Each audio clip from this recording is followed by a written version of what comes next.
Nosso objetivo aqui é apresentar uma reflexão sobre a análise automática do discurso.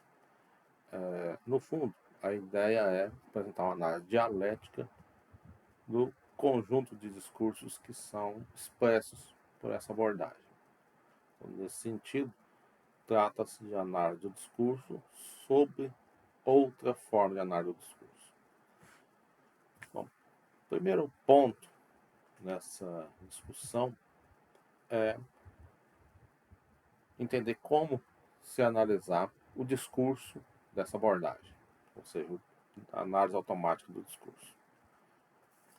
No fundo, se trata de um conjunto de discursos que estão expressos em obras, como artigos, livros, etc., que formam um conjunto, estamos aqui chamando de abordagem, e nesse caso, nós não podemos fazer uma análise como se fosse de um discurso unitário, ou seja, um texto, por exemplo, seja um livro ou um artigo, um panfleto ou outras formas de discurso que são uma unidade analítica, já que são várias obras, livros e artigos, como já disse, e também que tem um conjunto histórico que é amplo, que vai desde 1969 até os dias de hoje e que sofreu várias alterações. Então ele teve muitas mutações na sua história e por isso é necessário analisar essas alterações que ocorreram historicamente. E aí, nesse sentido, trata-se de um trabalho diferenciado. Então, a análise dialética do discurso, quando se trata de discurso unitário, pode fazer, por exemplo, uma análise composicional, que vai buscar analisar os elementos constitutivos e analisar detalhadamente o discurso.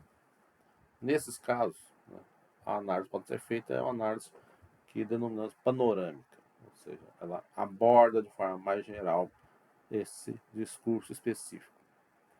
Então, nesse sentido, nós precisamos de entender a análise automática do discurso enquanto um todo, que engloba diversos discursos particulares que formam esse todo. O primeiro ponto é discutir o que é a análise automática do discurso. A análise automática do discurso é uma abordagem ideológica que tematiza o discurso. E quando eu digo tematiza o discurso, eu estou me referindo ao tema, ao domínio temático dessa abordagem. A primeira questão a discutir é o que é a análise automática do discurso. A ideia de análise automática do discurso surge com a obra do Michel Peixot, que tem exatamente esse título, lançada em 1969. Aqui nós vamos entender, por análise automática do discurso, uma abordagem ideológica que tematiza o discurso. Enquanto ideologia é um sistema de pensamento ilusório, tal como está no pensamento do Marx. Então, segundo a concepção marxista, a ideologia tem essas características: ser um sistema de pensamento, ou seja, um todo organizado, coerente, sistemático, que produz ideias ilusórias. Então, a ideologia, enquanto uma inversão da realidade, produzida de forma sistemática, como na forma de ciência, filosofia, teologia, etc., ela, ela se caracteriza, por apresentar a realidade, mas de forma deformada. Obviamente que existe uma base real. Portanto, em toda ideologia está se referindo e apresentando a realidade, só que sob forma invertida, o que significa que elementos da realidade vão estar sendo apresentados e outros vão estar sendo ocultados, deformados, o que significa que toda ideologia tem momentos de verdade.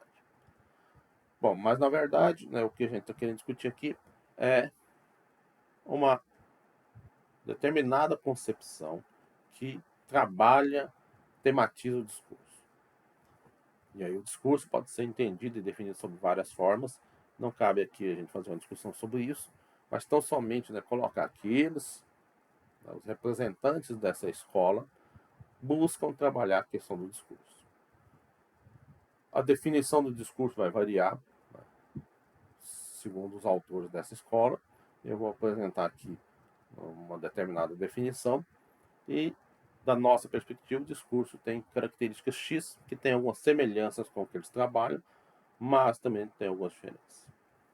O objetivo aqui não é fazer comparação de concepção de discurso, e sim apresentar a concepção dessa tendência e realizar a sua crítica. Bom, para os representantes da análise automática do discurso, essa abordagem seria uma disciplina. Isso está em alguns textos, né, algumas obras dos representantes dessa escola. Uma disciplina geralmente é colocada como sendo uma ciência particular. Então, assim como tem a linguística, a sociologia, a economia, a antropologia, teríamos aí uma disciplina chamada análise do discurso. Essa concepção é criticável, né? Nós teríamos que realmente discutir se seria possível considerar a análise do discurso uma disciplina ou não. No caso, nós não vamos, né, fazer essa discussão agora. Nós vamos trazer elementos para discutir isso mais adiante.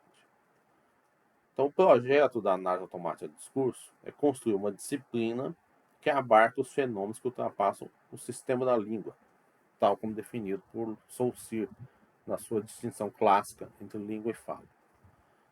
Então, eles buscam ultrapassar o estudo do sistema semiológico, que é a língua, para abordar o discurso. E para isso, eles buscam criar bases teórico-metodológicas e técnicas de pesquisa, que eles chamam de dispositivo analítico. Para compreender a análise automática do discurso, é fundamental compreender o seu desenvolvimento histórico. Na verdade, essa corrente ela passou por 3 fases diferentes. As 3 fases da análise automática do discurso são uma fase estruturalista, que ocorre com o surgimento dessa tendência em 1969, com o lançamento do livro do Peixoto, e dura pouco tempo, né? Digamos que mais ou menos até 1970. E aí nós temos a segunda fase, que denominamos neoestruturalista, que vai aproximadamente ali de 1971 a 1979, e teríamos a terceira fase, que seria a fase a partir de 1980, podemos denominá-la de pós-estruturalista. Essas 3 fases da análise automática do discurso foram identificadas pelos próprios representantes dessa escola, tal como Michel Peixoto e outros, que identificam essas mutações e buscam explicar e caracterizar essas mutações. O que nós fazemos aqui é apenas dar uma interpretação diferenciada. Diferenciada no sentido de estar explicando de forma diferente essas 3 fases.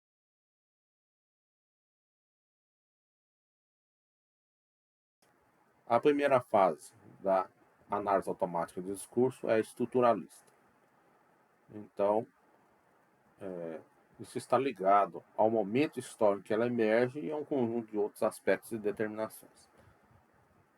A obra inaugural dessa abordagem chama-se Análise Automática do Discurso, um livro de Michel Peixoto, que foi publicado em 1969. Então vamos fazer uma breve contextualização dessa fase, assim como vamos fazer das fases seguintes, para ficar mais claro o motivo dessas mutações. O contexto social que marca a origem da análise automática do discurso e essa primeira expressão dessa escola se dá na França, final dos anos 60, 1969, embora, obviamente, a reflexão, a produção, a escrita antecedeu esse processo de publicação que se deu no ano de 1969. Nós não temos informações se a obra foi produzida ainda em 69 ou se foi produzida em 1968. Mas nesse contexto, nós temos aí a sociedade francesa ainda sob a bala do maio de 68, que foi a rebelião estudantil que ocorreu ali em maio de 68, teve ressonâncias em junho com a grande greve operária, e nesse sentido, entender o maio de 68 é importante para entender esse contexto, né, social. Por quê? Porque o maio de 68 ele expressa uma crise do regime de acumulação conjugada, ou seja, de uma determinada fase do capitalismo, marcado, né, pelo Estado integracionista, mais conhecido como Estado de bem-estar social, por um conjunto de elementos como o Fordismo, como forma dominante de organização do trabalho, e uma exploração internacional fundada principalmente, mas não unicamente, no capital transnacional, que convivia, né, com outras formas, né, de exploração imperialista, inclusive o neocolonialismo ainda existente. E aí, no caso francês, especificamente da França, tem o problema da Argélia. E aí, então, nós temos aí um contexto, né, histórico e social que é bem amplo. Ou seja, nós temos aí um regime de acumulação que está entrando em crise. Essa crise começa ali na segunda metade dos anos 60, onde nós vamos ver os primeiros sintomas com contracultura, com vários pequenos grupos políticos que vão emergindo, com alguns intelectuais que começam a desenvolver um pensamento mais crítico, e as lutas sociais desse período, né? Principalmente o movimento estudantil e o movimento operário. Sendo que o movimento estudantil é o que mais aparece no primeiro momento, mas há uma radicalização de outros movimentos sociais, como o movimento negro dos Estados Unidos, o movimento feminino, e essa ação do movimento estudantil, ela se dá de forma mais global a nível mundial, criando, né, um conjunto de manifestações, de lutas, etc. E o movimento operário acaba reemergindo também nesse contexto. Então, o movimento operário vai se tornar mais forte, mais atuante, com lutas, né, mais radicalizadas, especialmente na Itália, Alemanha e França. Então, o maio de 68 é o momento de maior radicalidade dessas lutas sociais nesse contexto, onde, né, quase se tornou uma revolução.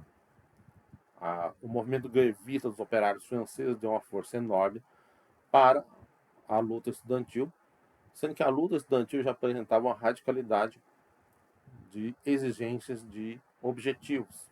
Os estudantes questionavam a ciência, faziam crítica da ciência, da sociedade de consumo, etc., e apresentavam nesse contexto uma proposta de transformação social radical e total, emergindo a ideia de autogestão. Então, a proposta seria abolição do capitalismo, né, e passagem para uma sociedade autogerida. Nesse contexto, nós temos aí as ideologias vinculadas ao regime de acumulação conjugada, onde existia um paradigma hegemônico, que é o paradigma reprodutivista, e nesse contexto, o maio de 68 cria uma ruptura, porque as ideologias vinculadas a esse regime de acumulação, tanto o funcionalismo, que era mais forte nos Estados Unidos, como o estruturalismo, que era mundial, mas os seus grandes representantes eram franceses, né? Onde estava sua base, sua hegemonia mais forte. Teoria dos sistemas e outras ideologias, todas apontavam para uma concepção estática da realidade, uma concepção que apontava para a não existência de mudanças radicais, gerais, totais. E aí, nesse sentido, nós temos aí essa concepção reprodutivista, né, que é um paradigma, que vai estar permeando o conjunto das ideologias, inclusive as ideologias políticas, sociológicas, etc. E era o momento que se pegava a integração da classe operária no capitalismo, da impossibilidade de revolução, de transformação. Nesse sentido, as ideias que se apontavam para a transformação e, no máximo, a evolução, aprimoramento que existia. E aí nós vamos ter a obra do Rousseau, né, que vai dizer que o capitalismo ele vai se desenvolvendo cada vez mais. Existiam problemas nas sociedades periféricas, porque a industrialização ainda era incipiente. E na sociedade desenvolvida, que seria a Europa e Estados Unidos, era uma sociedade de consumo que caminhariam para a sociedade de abundância, ou seja, para o seu aprimoramento. Mas tinha também as concepções sociológicas conservadoras da sociedade industrial, Aron e Dahrendorf, por exemplo, apontando ali a questão de que a sociedade industrial acabaria se unificando em torno, né, de um processo de industrialização e desenvolvimento ainda maior, chegando até, como o Daniel Bell colocava, né, uma sociedade pós-moderna. Bom, nesse contexto, né, entendendo que sociedade industrial é um termo sociológico eufemístico para substituir a capitalista, e quando eles falam de confluência dessa sociedade industrial, eles estão querendo se referir ao capitalismo de Estado, a União Soviética, no caso, e todo o regime do leste europeu, né, os ditos socialismo real, que caminharia junto com a sociedade industrial, que seria capitalista privada dos Estados Unidos, etc., caminharia para o mesmo sentido, que seria um sentido unilinear. Seria um processo marcado por um desenvolvimento homogêneo ao mesmo fim. Ou seja, a vitória do capitalismo privado no final das contas. No âmbito do contexto cultural, nós vamos ter a hegemonia do paradigma reprodutivista, que traz algumas concepções básicas, termos chaves que vão estar sendo reproduzidos pelas ideologias da época, mas também por um conjunto de outras formas de reprodução, tal como no mundo da arte, da cultura em geral, são repassados pelos meios de comunicação até chegar ao nível das representações cotidianas, o dito senso comum. Embora, obviamente, nesse caso, de forma simplificada. Então, alguns termos chaves, né, que eram muito comuns na época, que mostrava esse predomínio, inclusive de uma reprodução automática desse discurso, por exemplo, os termos função, termos estrutura, sistema, modelo, entre outros. E algumas ideologias, por exemplo, vão focalizar a questão da função. No caso do funcionalismo, nos Estados Unidos, com Parsons, o Merton, na sociologia, David Easton e outros na ciência política. Mas temos também, né, o termo estrutura, que vai estar sendo utilizado por inúmeras abordagens. Obviamente é o termo-chave da ideologia estruturalista. E temos também, né, modelo, sistema, que são palavras extremamente utilizadas a nível geral. E até mesmo pelos autores mais críticos da época. Bom, nesse contexto nós temos aí o estruturalismo como concepção hegemônica, ou seja, ideologia hegemônica. O estruturalismo, né, na linguística hegemônica, na antropologia com Lévi-Strauss e todo o conjunto de outros autores que vão estar representando a escola estruturalista na antropologia, na filosofia com Foucault e Althusser, e em várias outras tendências, né, de comunicação, em várias outras ciências, etc. Então, o estruturalismo ele acaba se expandindo e, como ele parte da analogia com a linguagem, com o modelo linguístico, a linguística se torna a ciência principal, a ciência mais desenvolvida e que seria a ciência que teria uma influência e um impacto maior em todas as outras ciências. Bom, mas entender o contexto significa entender que existe esse contexto social e cultural, mas houve, né, uma ruptura. Houve um processo de lutas, né, de processos de questionamentos, etc., tanto no nível prático social quanto no nível cultural.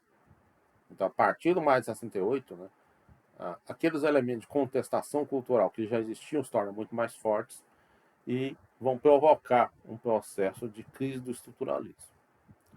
Aliás, quando ocorreu maio de 68, o sociólogo Jean Duvineau ele afirmou que era o fim do estruturalismo. E quando ele afirma isso, ele está expressando algo que vários outros intelectuais, né, e militantes franceses já haviam percebido. Inclusive, o próprio Lévi-Strauss, quando ocorre, né, o maio de 68, ele vai afirmar que o maio de 68 significou um retrocesso que atingiria 20 anos de desenvolvimento científico. A lamentação do Lévi-Strauss demonstra, né, a percepção desse processo pelos próprios estruturalistas. Então, eu coloquei a questão da crise do estruturalismo a partir do maio de 68. Peixoto escreve em 1969. O contexto discursivo, então, é marcado pela hegemonia da linguística estruturalista e filosofia althuseriana. A crise em que eu me referi, ela já está instalada desde o próprio movimento maio de 68, a partir do maio deste ano. Porém, a crise nesse primeiro momento, ela é uma crise no qual nós temos aí muitas críticas. Então, essas críticas ao estruturalismo, principalmente ao Althusser, vão se espalhar pela sociedade, vão ter ressonância não só na França, né, ao nível mundial, mas num primeiro momento a questão é a crítica. A existência de alternativas, né, demora mais para emergir. Em alguns casos, ela é mais rápida, como por exemplo na historiografia. Em 1969, né, Legoff assume a escola das análises e já traz uma nova percepção historiográfica já vinculada a um conjunto de concepções que estão emergindo que mais tarde, né, vai estar vinculado ao paradigma subjetivista, a chamada história em migalhas, segundo a expressão de Docet. Então nós temos aí um processo no qual há um conjunto de mudanças culturais, mas que no caso da linguística, por exemplo, ela é mais lenta. Inclusive, mesmo depois que se cria, né, várias concepções alternativas, dentro da linguística o estruturalismo continua ainda forte, mesmo com a hegemonia do pós-estruturalismo, a emergência e hegemonia do paradigma subjetivista. Então, na linguística, o estruturalismo continua forte, né, por um tempo grande e até hoje ainda tem uma força, devido ao significado, né, e à especificidade da linguística. Né. Primeiro, a força, a obra inaugural do Saussure, o curso de Linguística Geral, e também, né, a própria tradição e temática de estudo da linguística. Então, a linguística ela demora mais a ter um impacto maior desse processo de mutação cultural. E mesmo passado para a hegemonia do paradigma subjetivista, ela ainda mantém uma certa força do estruturalismo. Então, quando Michel Peixoto lança sua obra, na linguística o que predomina é o estruturalismo. E o autosserianismo, que é muito criticado, ainda, né, tem uma força, porque, né, é a hegemonia do momento, embora sofrendo críticas e desgastado, ainda não tem alternativas, né, digamos assim, principalmente no nível hegemônico.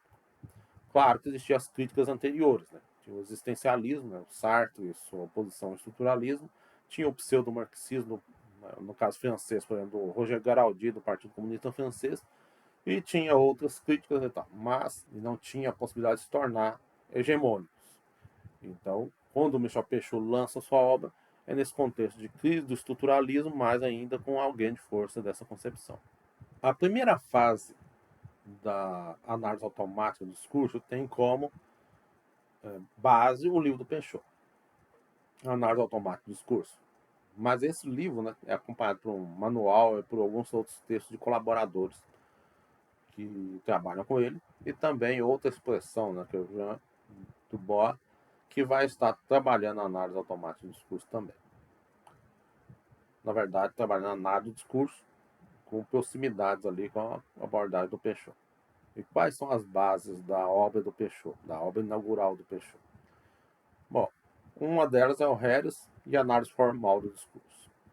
O Harris é um autor norte-americano, considerado estruturalista em sua tendência distribucionalista, que vai apresentar uma obra em 1952 intitulada justamente Análise do Discurso, que no final dos anos 60 é traduzida, né, na França, e vai ser o ponto de partida do Peixoto. Mas o Peixoto faz referência ao Harris, retoma alguns elementos no nível analítico que ele apresenta, só que ele faz referências maior ao Saussure. Então, através da discussão, né, do Saussure, a distinção que ele vai fazer entre língua e fala, onde ele coloca a língua como estrutura universal invariante, um sistema que é formal, em contraposto à fala, que seria histórica, mutável, etc. Colocando a primeira, a língua, né, como objeto de estudo da linguística, ele faz todo um conjunto de elementos que vai ter um impacto enorme dentro do desenvolvimento da ciência linguística e vai ter várias, né, derivações. No caso, né, o Peixoto vai partir dessa distinção entre língua e fala, mas vai colocar a necessidade de reinserir a fala enquanto tema de pesquisa, ou seja, vai apontar para a necessidade de não excluir a fala da análise científica. E a partir da discussão sobre fala, ele retoma e apresenta uma discussão sobre discurso. O discurso seria esse elemento concreto, seria esse elemento que não é o da formalidade do sistema semiológico que é a língua. Para isso, né, ele parte dessa contribuição de Saussure e apresenta também a discussão de Saussure sobre instituições, embora isso funcione mais como um pretexto para ele chegar ali, passando da discussão saussuriana de instituições para chegar à sociologia. E a sociologia que ele apresenta ali é algo anônimo, ou seja, ele não faz uma citação do Bourdieu em um momento X, mas ele faz várias referências à sociologia, sem citar autores e quem é o autor, o sociólogo que está defendendo essa ideia X ou Y que ele está apresentando. No fundo, aí é um jogo de ocultamento. O que ele está ocultando por detrás desse anonimato, dessa sociologia anônima? Ele está ocultando a inspiração real dele ali nesse contexto, que é justamente o auto-ser. Mas isso não está explícito no texto. Só para quem analisa o contexto, analisa as ideias que ele está atribuindo à sociologia, consegue perceber a paternidade da ideia. No fundo, o auto-ser não aparece, mas aparece uma suposta sociologia. Essa sociologia apresentaria elementos para entender as condições de produção do discurso. Então, existem muitos casos que ocorre esse processo. Tem autores que, por exemplo, dizem: os moralistas afirmam isso, etc, etc. Mas não citam o nome dos autores. Assim como outros dizem: os filósofos, tal. Então, há certa generalização e assim se oculta os autores concretos reais daquele discurso. Isso, em certos contextos, é justificável. Se eu estou, por exemplo, discutindo o moralismo, então me fazer referência aos moralistas aí tem uma certa lógica, uma coerência. Pois quem defende o moralismo, obviamente, são os moralistas. Então, se eu estou discutindo o moralismo, então, obviamente, os autores do moralismo seriam os moralistas. Embora, obviamente, né, poderia-se apresentar autores, etc., casos concretos para estar discutindo isso. No caso do Peixoto, está fazendo referência à sociologia. Só que, na verdade, a sociologia ali não coincide com nenhuma produção sociológica, pelo menos renomada, etc. Então, não se trata da sociologia durkheimiana, não é a weberiana, não é a do Marx, não é a do Goldman, não é a do Lefebvre. Ou seja, que sociologia é essa? No fundo, se você for analisar, o que ele está apresentando ali enquanto sociologia são as teses do Althusser, que é um filósofo que busca juntar marxismo com estruturalismo.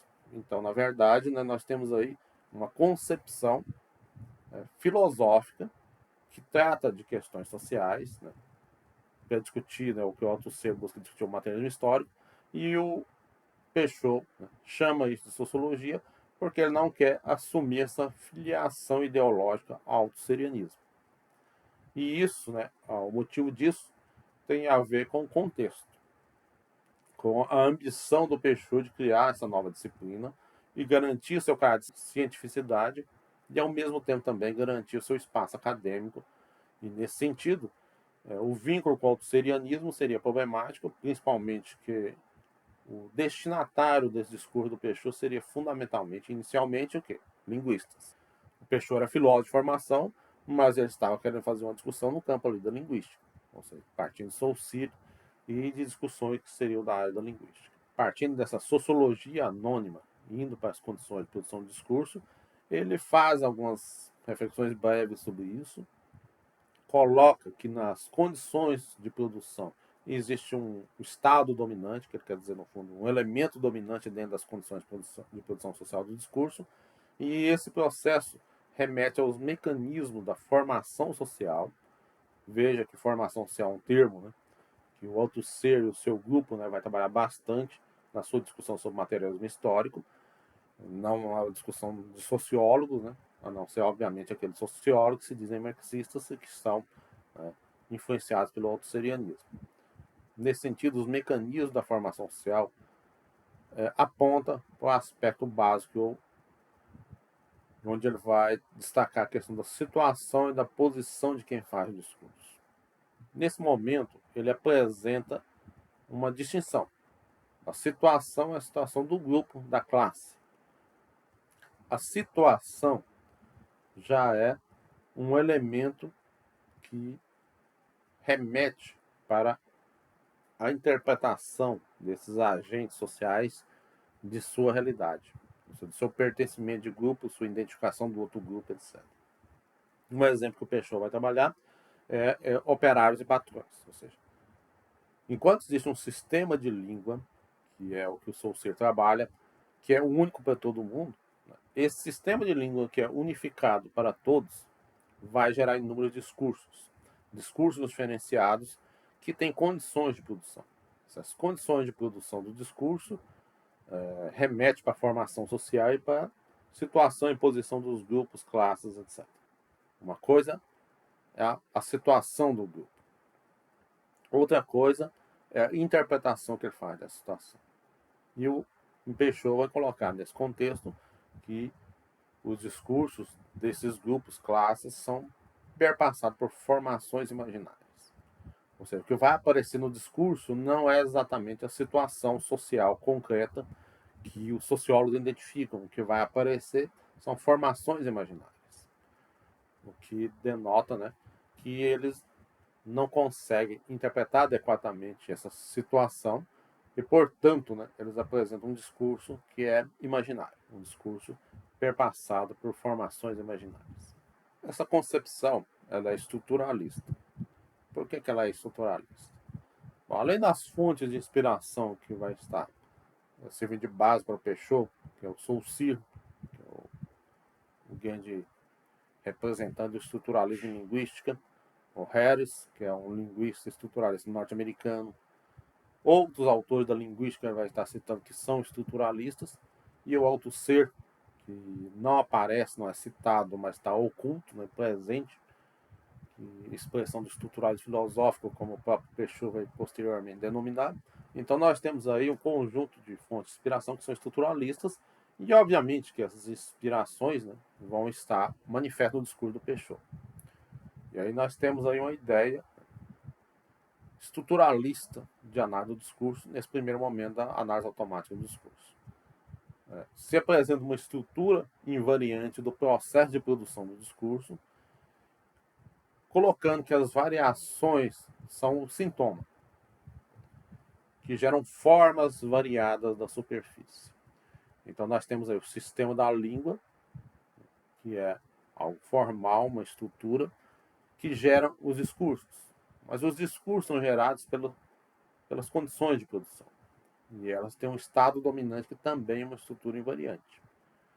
O que tem de variação, de modificação, de diferença, são sintomas que mostram a superfície.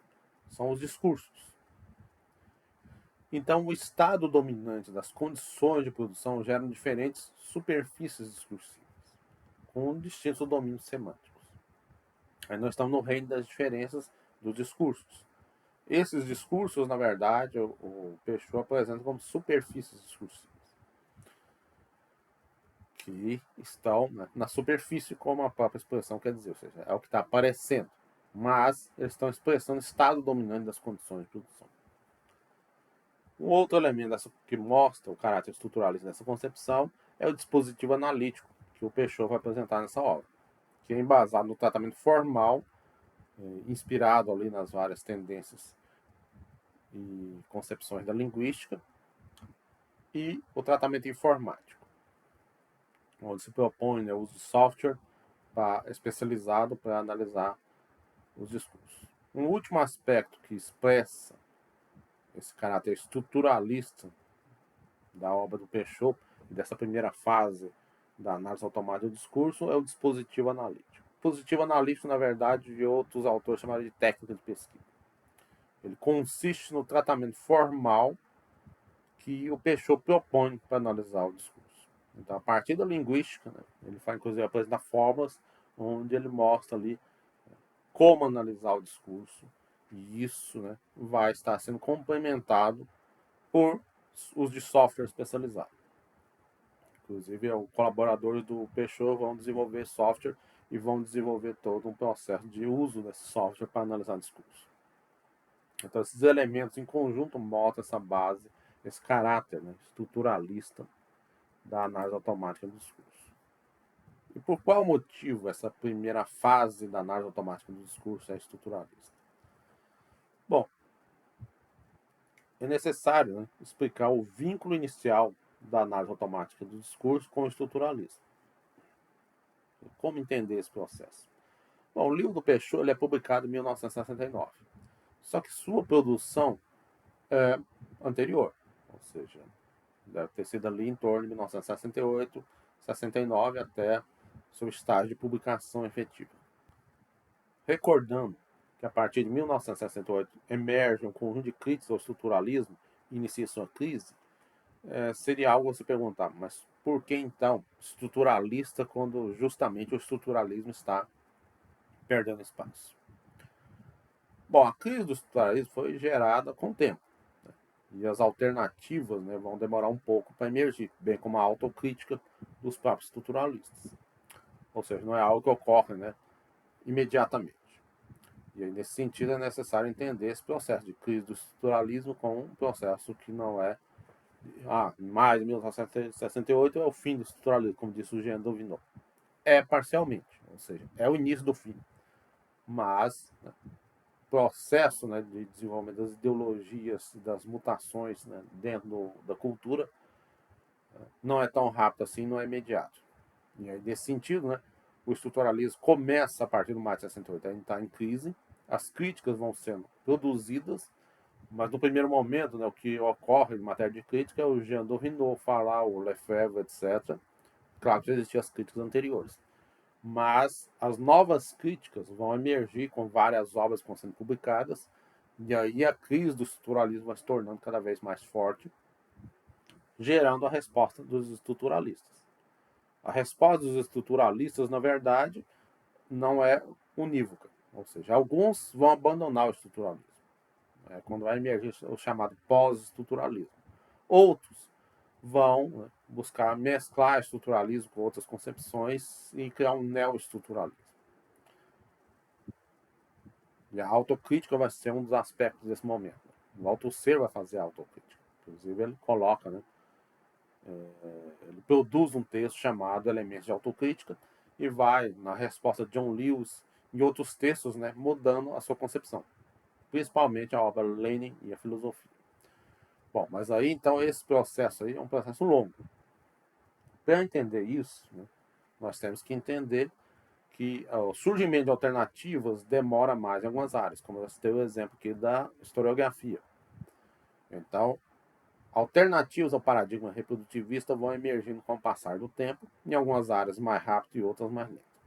Então, na linguística, isso ocorre mais lento. E o Peixoto está fazendo uma discussão com os linguistas no interior de uma discussão que é ali da esfera, melhor, da subesfera linguística. A curta duração dessa primeira fase, que é o lançamento do livro em 69 e algumas outras produções, publicações, eu diria que até 1970 ainda está ainda dentro dessa fase. A partir de 71 já começar a ir artigos já com elementos de mutações, elementos com mutações do discurso. Então nós temos aí uma curta duração dessa primeira fase, justamente devido a essa crise do estruturalismo. A busca de reconhecimento e cientificidade por parte do Peixoto é um dos elementos que explica essa adesão ao estruturalismo. Que o estruturalismo, nesse período histórico aí, apesar das primeiras críticas, etc., o estruturalismo é considerado como algo científico, com uma corrente hegemônica e como dotado de cientificidade. Inclusive, a própria ideia do estruturalismo, assim como de outras correntes na época, na verdade, uma continuidade do positivismo. Uma continuidade do positivismo mostrando que a ciência está aparecendo como valor fundamental e a busca da cientificidade, de elementos, de critérios de cientificidade é um elemento fundamental. Então, como Peixoto quer criar uma nova disciplina chamada análise do discurso, ele busca reconhecimento de cientificidade a partir do estruturalismo. Por isso as referências a Saussure, o trabalho com Saussure, com Harris, etc. Inclusive por isso também um ocultamento ali do Althusser. Então, o Peixoto está dentro de uma competição por espaço acadêmico institucional dentro, né, dos meios intelectuais franceses, especialmente da linguística. Então, nós temos aí a opção do Peixoto ligada a esse processo. Inclusive, a ocultação do altusserianismo está ligada também a esse processo dessa disputa, dessa competição dentro da subesfera linguística realizada pelo Peixoto. Essa concepção estruturalista da primeira fase da análise automática do discurso é extremamente problemática. As teses apresentadas nesse primeiro momento reproduzem os problemas do estruturalismo. Os problemas do estruturalismo são os mais variados, que podem ser vistos na sua concepção, né, geral, no método estrutural, mas não só no método estrutural, mas nas concepções específicas, vamos ver na linguística do Saussure, que vão ver na antropologia do Lévi-Strauss, em Foucault, o Althusser e diversos outros representantes do estruturalismo. E nós podemos identificar isso através dos procedimentos, da concepção de realidade, da concepção de consciência e dos procedimentos do método estrutural, que é um formalismo. Então, como diria Lévi-Strauss, né, existem formas que se impõem aos conteúdos. E isso é extremamente problemático. Então, existe um conjunto de problemas do estruturalismo, não vou poder analisar aqui, mas esses problemas são reproduzidos na obra do Peixoto. Então, um dos elementos fundamentais, aí, no caso específico do Peixoto, né, do estruturalismo na análise do discurso, é a admissão da distinção sul-siriana de língua e fala. Essa distinção é problemática. Podemos identificar nessa distinção antinômica entre língua e fala que o Saussure vai apresentar, uma ideia, né, de separação que não existe na realidade concreta e que, além disso, né, além de realizar essa antinomia, essa separação, excluir a fala, o coisa que o Peixoto vai discordar e vai reinserir a fala na análise, mas ele faz isso aceitando essa, digamos, existência, sistema semiológico, etc., que estaria distante, né, do processo individual, social, histórico. E aí, nesse sentido, né, há um problema de base na concepção do Peixoto. Outro elemento problemático, né, que se vê nessa concepção automatista é a definição do discurso, que é muito vaga. Ou seja, não há uma abordagem, uma concepção mais estruturada sobre o que é o discurso, quais são suas características, etc. A reflexão sobre o fenômeno discursivo também é superficial. Isso está ligado ao estruturalismo. Ou seja, não é a concreticidade do discurso que é o elemento mais importante, mas sim apresentar a estrutura que gera o discurso. O discurso é uma superfície e, portanto, eu tenho que criar os mecanismos analíticos dessa superfície discursiva. Por outro lado, as bases sociológicas, né, que no fundo não são exatamente sociológicas, como eu coloquei anteriormente, são limitadas e vão remeter para a concepção althuseriana, embora, como eu já disse, né, de forma oculta. Então, essa concepção não é explicitada e nem desenvolvida. E talvez não seja desenvolvida pela própria necessidade de ocultação. Se ele fosse desenvolver muito, aí ficaria mais claro o vínculo com a concepção althuseriana.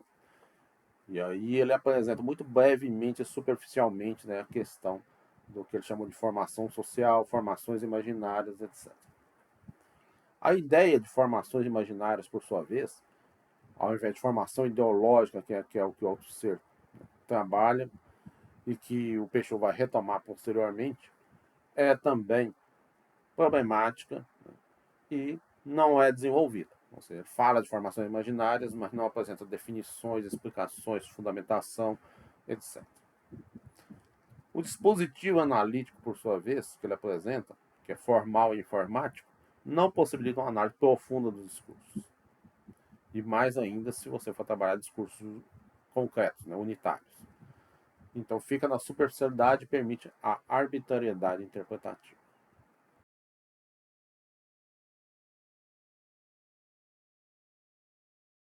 A fase neoestruturalista da análise automática do discurso ocorre na sequência desse processo histórico, portanto, num contexto social que é o mesmo, mas acontece que já com seus desdobramentos. As obras principais dessa fase é Semântica e Discurso do Peixoto, de 1975, e o texto de reavaliação, intitulado A Proposta da Análise Automática do Discurso, Atualização e Perspectiva, também de 1975, que vai ser um artigo publicado numa revista, que vai ser também prefácio de uma edição nova do livro anterior, Análise Automática do Discurso. Então, esses dois textos são básicos, né? O primeiro texto, Semântica e Discurso, de autoria isolada do Peixoto, ele vai assumir uma maior radicalidade e vai apresentar uma concepção mais, supostamente mais crítica. O texto, em coautoria com a Fuchs, apresenta uma concepção que está dentro, né, de uma análise mais formal, não tem a politização que tem semântica e discurso, e ele enfatiza, né, que para escrever essa obra, né, tem ao lado dele uma linguista, o que vai revelar aí, né, o que eu já havia colocado antes, que é os interesses, né, e a competição dentro da subesfera linguística. Ou seja, a presença de uma coautora que é linguista dá mais legitimidade e influência, né, dentro desse processo e consegue mais espaço dentro da subesfera linguística. Bom, então o contexto social é da continuidade da crise do regime de acumulação conjugado, só que vai tendo desdobramentos. Então, tem a crise do petróleo em 1973, tem a Revolução dos Cravos, né, a Revolução Portuguesa em 1974, tem, né, o aumento da inflação a nível mundial nesse momento histórico. Então, há um conjunto de elementos ali, né, que faz parte do contexto social, que é a manutenção da crise do regime de acumulação conjugada. O contexto cultural é marcado por críticas ao estruturalismo, que vão se avolumando, ou seja, desde mais de 68, né, se inicia um conjunto de críticas ao estruturalismo e vai se aprofundando, vai aumentando obras, né, e, por outro lado, o pensamento crítico vai avançar. Nós vamos ter, depois do mais de 68, a emergência do marxismo autogestionário, com Bourdieu e Guilherme. Vai emergir, né, vários autores, né, autonomistas que já existiam, mas começam a produzir e ter um impacto maior. Além do marxismo autogestionário, do autonomismo, nós vamos ter aí a emergência do pós-estruturalismo e várias outras correntes que vão emergindo nesse momento histórico, em oposição ao estruturalismo e ao funcionalismo. O contexto discursivo da obra do Peixot, nesse momento, né, e também da obra em coautoria com a Fuchs, é de autocrítica e renovação do estruturalismo. O Althusser começa a fazer autocrítica, então ele vai produzir vários textos onde ele revela, expressa a sua autocrítica, responde a alguns dos seus críticos, como no texto que vai ser citado pelo Peixot, a resposta de John Lewis, e vai, né, alterar algumas das suas concepções. Então, Lênin e Filosofia, por exemplo, que é um pequeno texto do Althusser, ele já busca dar resposta aos seus críticos. Então, ele apresenta respostas diretas, mas ele faz uma autocrítica e muda alguns elementos. Uma das principais críticas ao estruturalismo é a ausência da luta de classes como elemento explicativo dentro do processo analítico. E aí o Althusser vai, em Lênin, Filosofia e outros textos, começar a enfatizar a questão da luta de classes. É nesse contexto que ele vai lançar a obra Aparelhos Ideológicos de Estado, que, né, o Peixot vai fazer várias referências, assim como Peixot, né, no livro Semântica e Discurso, vai fazer referências ao texto Resposta a John Lewis e também, né, elementos de autocrítica e outras obras do Althusser que já estão nesse contexto de autocrítica, de renovação do estruturalismo. E o que caracteriza esse discurso neoestruturalismo dessa segunda fase da análise automática?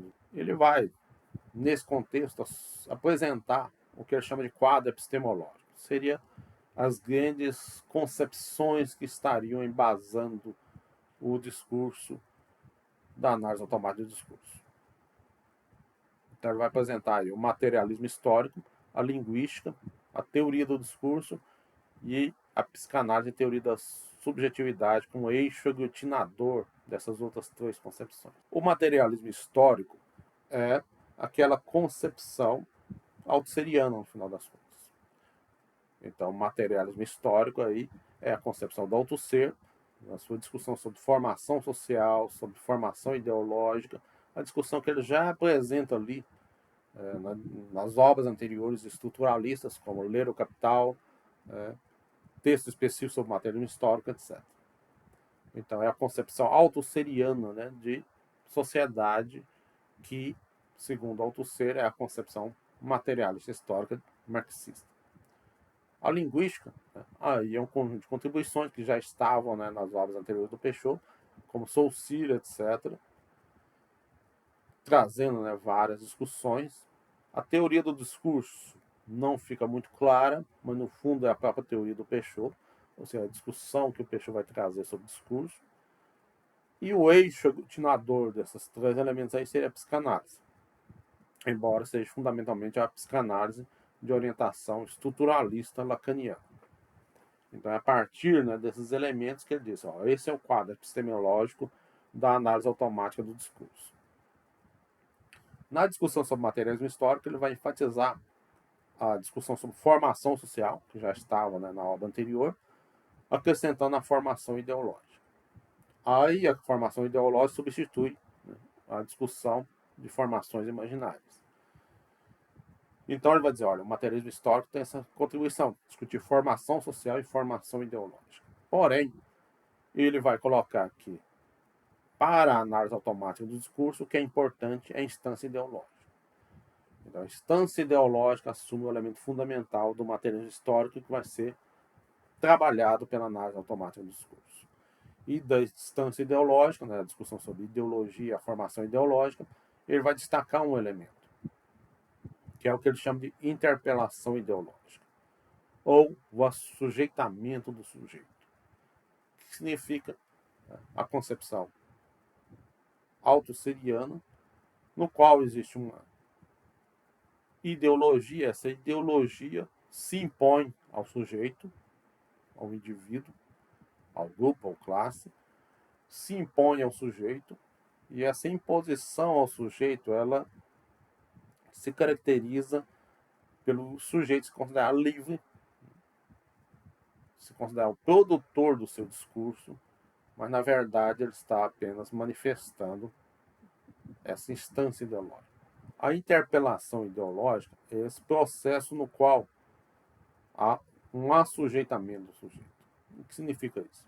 Significa que a ideologia acaba criando uma concepção que é internalizada pelo sujeito, que ele passa a se considerar um sujeito livre, um criador do seu próprio discurso, mas na verdade ele está apenas manifestando a formação ideológica. Então a formação ideológica cria a ilusão subjetivista, a ilusão de que o sujeito está produzindo seu discurso.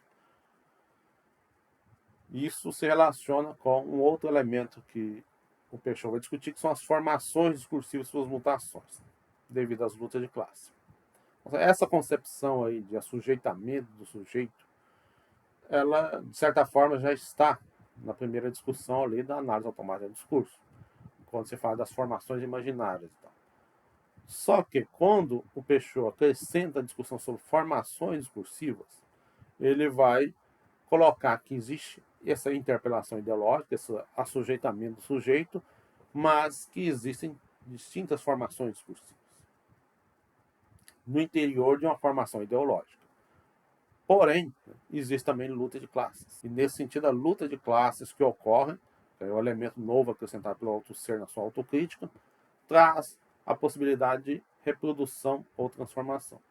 Embora o que predomine, obviamente, seja a reprodução. Mas dentro da luta de classes, né, da formação ideológica, esse processo, né, de reprodução, transformação. Então, esse é o elemento novo acrescentado, é a questão da possibilidade de transformação. Então, nós temos aí termos novos, né, vinculados ao materialismo histórico, né, especialmente formação ideológica, a discussão nova sobre formações discursivas, né, a referência a Foucault nessa discussão, embora não há muito aprofundamento, né, os discípulos de Peixoto, né, faz toda a discussão em torno de Foucault, etc. e tal, que o Peixoto, na verdade, não faz. Né, ele faz apenas algumas referências e trabalha a questão das formações discursivas, trazendo esse acréscimo aí da possibilidade de transformação que faz parte da renovação do estruturalismo. O outro elemento é a linguística, que mantém-se, mas o Peixoto faz questão de dizer que é uma linguística sem formalismo, o que é um elemento característico da linguística estruturalista e também do estruturalismo em geral, mas o Peixoto busca, né, apresentar que está saindo dessa discussão formalista, mas também da ilusão empirista subjetivista, ou seja, do sujeito empírico, que teria, né, sua especificidade, sua liberdade, etc. A outra contribuição, além do materialismo histórico e da linguística, seria a psicanálise, que vai aparecer principalmente na discussão dele sobre esquecimento. Então ele vai dizer que dentro da discussão sobre discurso é necessário entender o esquecimento, e ele caracteriza pela existência de dois tipos de esquecimento. O esquecimento 1, que é ilusão do sujeito como criador do seu discurso, que é a própria interpelação ideológica, e o esquecimento 2, que são as formas subjetivas de sua realização. Então, o esquecimento 2 são estratégias discursivas que os indivíduos criam na elaboração do seu discurso. E aí nós temos aí a retórica, né? Nós temos aí o uso manipulatório da língua, etc., que faz parte dessas formas subjetivas de uso da linguagem, que é o esquecimento 2. Nesse contexto, né, também há uma reflexão sobre o significado do discurso. O discurso é apresentado como uma sequência verbal além da frase, ou seja, seria a superfície discursiva.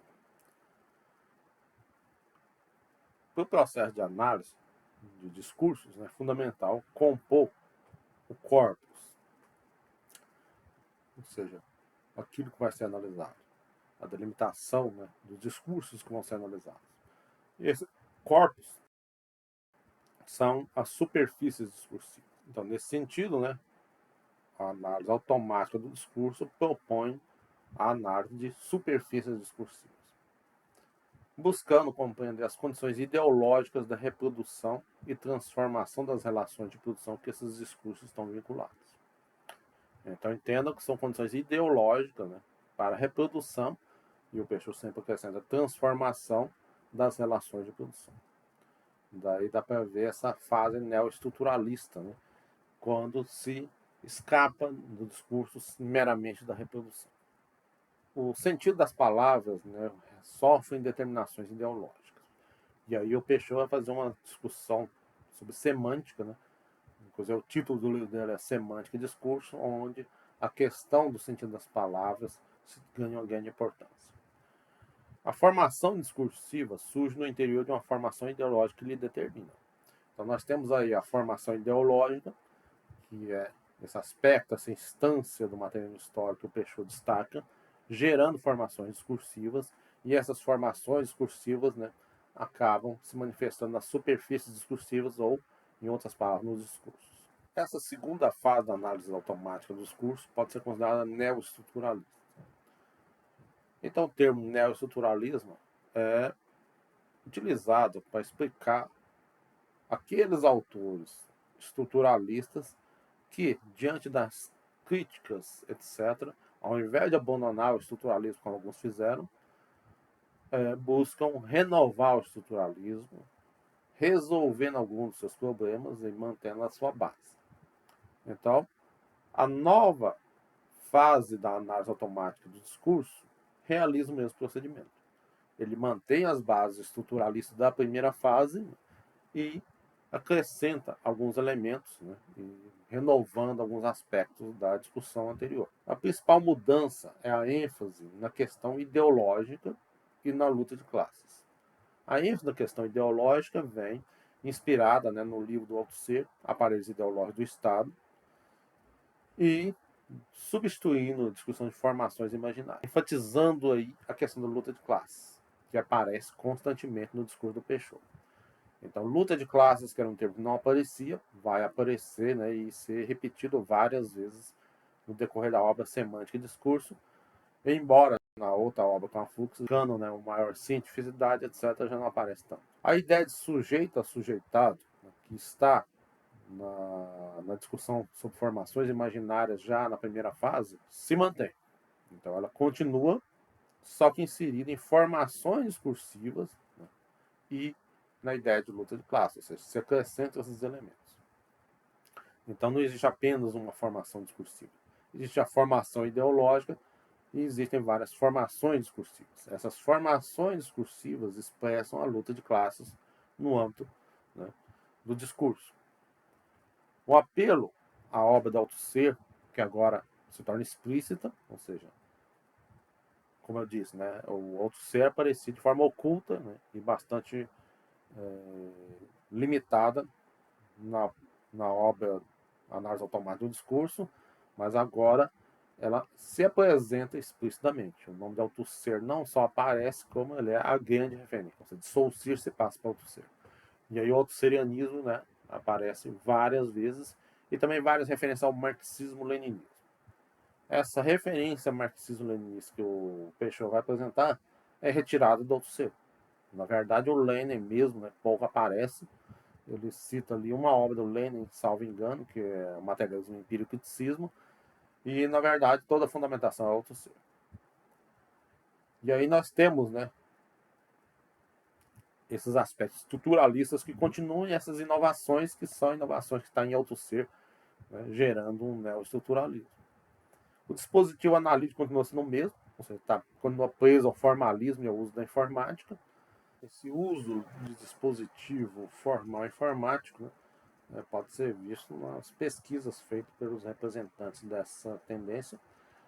E temos aí dois exemplos que podemos trabalhar, principais, que é os análises dos panfletos estudantis pelo Peixoto e pelo Willer Seals, que apresentam, né, o uso, né, desse aspecto formal, onde eles pegam, né, trechos de 3 panfletos de 3 organizações estudantis diferentes, fazendo a análise delas. Né? Eles pegam a União dos Estudantes Comunistas, a Federação dos Estudantes Revolucionários e o Movimento 22 de Março, que eram atuantes no maio de 68, e retira trechos do discurso que estão presentes nos panfletos, a partir de uma palavra-chave que ele escolhe, que é luta, com suas variantes lutar, etc.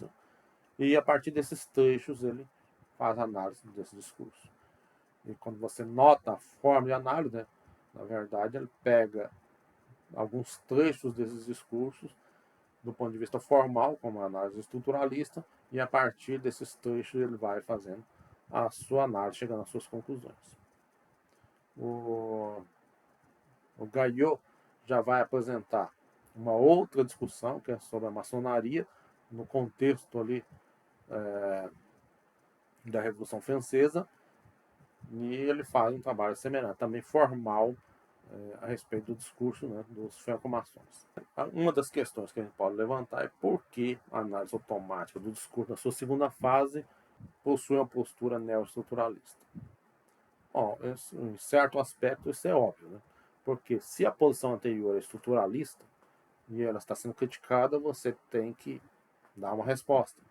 Essa resposta pode ser o abandono do estruturalismo, ou pode ser a resposta de outros, que é buscar renovar o estruturalismo para ele se adequar a um novo contexto, né, e conseguir escapar das críticas e tal. Então, os críticos do estruturalismo, tanto os velhos, né, que já estavam ali no leninismo, no existencialismo, etc., quanto os novos, né, que vão surgir ali a partir do maio de 68, vão ser um dos motivadores desse processo, porque o conjunto de críticas feitas ao estruturalismo vai acabar gerando a necessidade de reformulação ou abandono. O pensamento crítico e suas diversas tendências vão manter uma postura anti-estruturalista, ou pelo menos não estruturalista, o que reforça, né, esse processo, como eu coloquei antes, né, na contextualização cultural.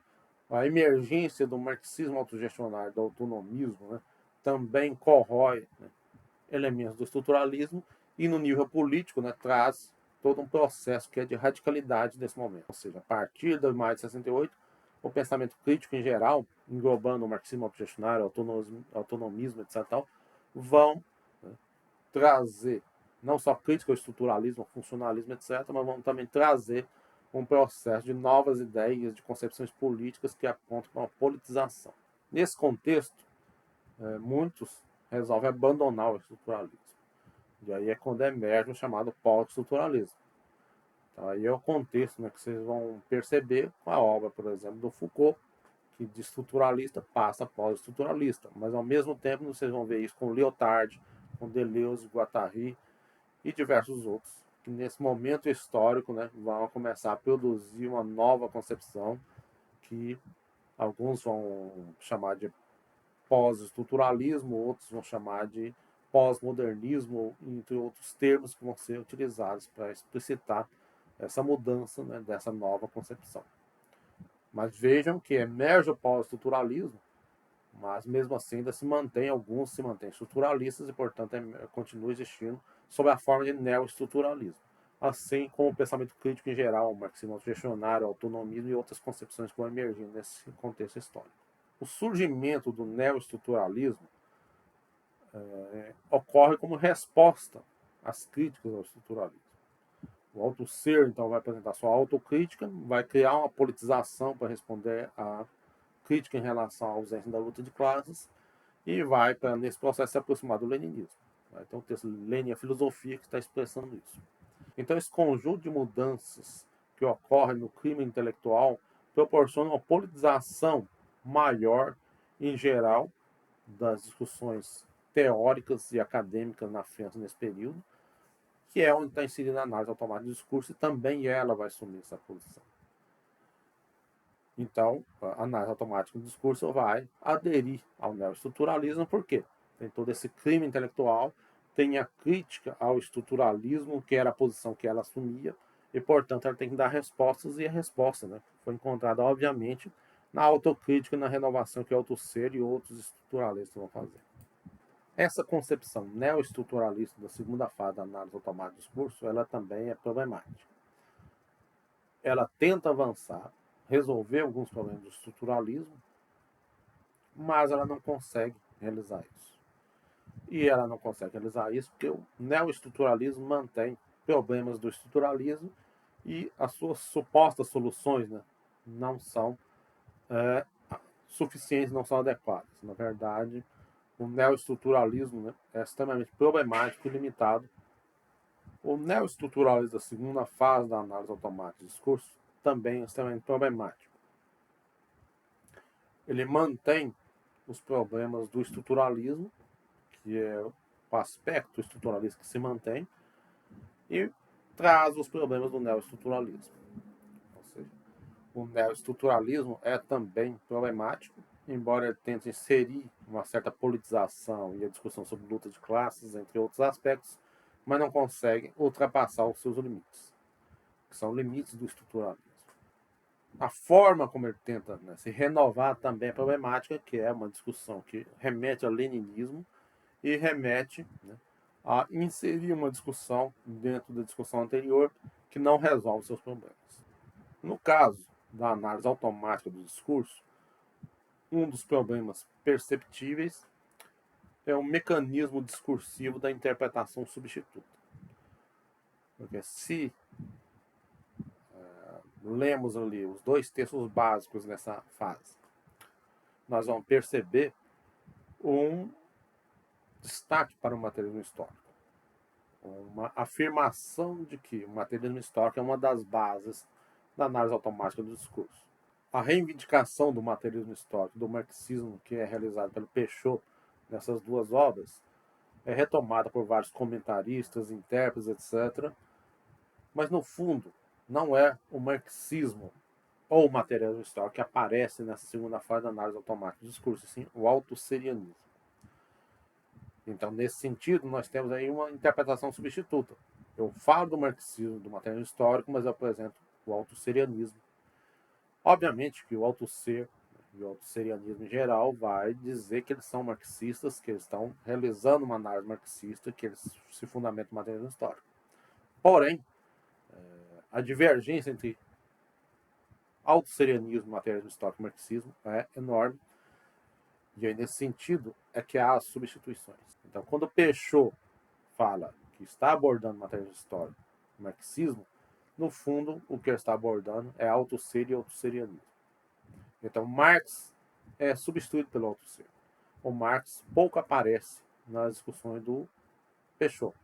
Quem lê semântica e discurso não vai ver Marx. Vai ver poucas referências ao Marx, poucas obras do Marx, mas é geralmente, né, pequenos trechos que estão vinculados ali a uma interpretação que é autosseriana.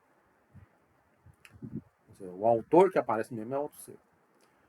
No texto escrito com a Fuchs, no fundo, nem Marx, nenhuma obra do Marx aparece na bibliografia. Ele não é citado. Então, Marx é substituído pelo Althusser e o marxismo é substituído pelo autosserianismo. E como que se dá essa substituição? No caso do Marx, você vê que ele não aparece, não são citações, ele não é a fonte. A fonte é Althusser se referindo a Marx e ao marxismo. No segundo caso, né, do marxismo, ele também não aparece, porque o que ocorre é uma determinada concepção de marxismo. Essa concepção de marxismo do Althusser. E aí, nesse sentido, o marxismo que vai aparecer, no fundo, é a interpretação althusseriana com sua aproximação ao leninismo. O materialismo histórico, por sua vez, é substituído pela ideologia althusseriana. E é necessário entender que Althusser fala, trabalha materialismo histórico, mas no fundo ele está discutindo uma interpretação que ele apresenta que é deformante do materialismo histórico. A concepção althusseriana de materialismo histórico é reproduzida pelo Peixot. Quando o Peixot vai reproduzir essa discussão, ele abole o capitalismo.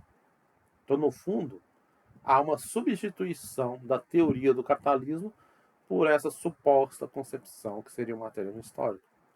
E, nesse sentido, o capitalismo com sua concreticidade é substituído por abstratificações como formação social, formação ideológica, relações de produção. Então é possível dizer, olha, Marx trabalha com relações de produção, forças produtivas, modo de produção, etc.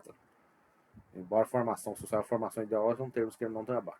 Mas, pode dizer, Marx trabalha com esses termos. Sim, Marx trabalha com esses termos, mas esses termos o Marx está trabalhando eles para discutir o quê? A história da humanidade.